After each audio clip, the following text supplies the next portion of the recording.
আপনি জানেন কি শুধুমাত্র বিকাশের মাধ্যমে লেনদেন বা মোবাইল ব্যাংকিংয়ের মাধ্যমে লেনদেন করে আপনি যে কোনো একটি মামলায় ফেঁসে যেতে পারেন।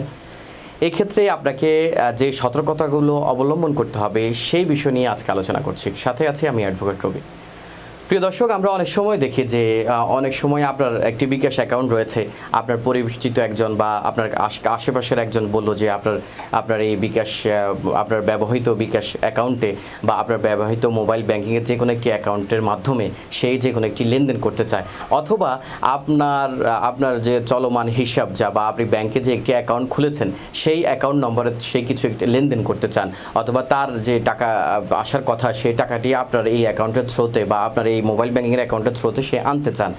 এই আনতে চাওয়ার যে আপনার যে একটা সদিচ্ছা জ্ঞাপন করলেন যে ওই লোকটিকে সম্মতি দিয়ে, এই সদিচ্ছার কারণেই কিন্তু আপনি যে কোনো মুহূর্তে মামলায় ফেঁসে যেতে পারেন। তো এই ক্ষেত্রে আপনাদেরকে যারা এই ধরনের প্রস্তাব দিবে অবশ্যই আপনাকে অত্যধিক সতর্কতা অবলম্বন করতে হবে। তবে এই ক্ষেত্রে আমি যেটা বলবো যে এক্ষেত্রে আপনাকে অন্য কারো লেনদেন বা অন্য কারো পারপাস সার্ভের জন্য আপনার মোবাইল ব্যাংকিং বা আপনার পার্সোনাল যে অ্যাকাউন্ট রয়েছে যেটি ব্যাংকের খোলা হয়েছে সেই অ্যাকাউন্টের মাধ্যমে অন্য কোনো কারো পারপাসে বা অন্য কোনো পারপাসের টাকা বা কোনো ট্রানজ্যাকশন আপনি না করাটাই উত্তম হবে। কারণ এই ক্ষেত্রে আপনি যে কোনো মুহূর্তে যে কোনো একটি মামলায়, বিশেষ করে হচ্ছে ডিজিটাল সিকিউরিটি অ্যাক্টের আন্ডারে যে কোনো একটা মামলায় বা মানি লন্ডারিং অ্যাক্টের আন্ডারে মামলায় আপনি ফেঁসে যেতে পারেন। তো এক্ষেত্রে এই মামলাগুলো থেকে বাঁচার আপনার একটাই উপায় হবে, সেটি হচ্ছে আপনি কোনোভাবেই এই ধরনের যারা রয়েছে যারা আপনাকে এইভাবে রিকোয়েস্ট করে আপনার মোবাইল ব্যাংকিং বা আপনার পার্সোনাল যে ব্যাংকের হিসাবের মাধ্যমে যদি কোনো টাকা লেনদেন করার কথা বলে, তাহলে এই ক্ষেত্রেই আপনার উত্তম সিদ্ধান্ত হবে আপনি তৎক্ষণাৎ তাকে না করে দেওয়া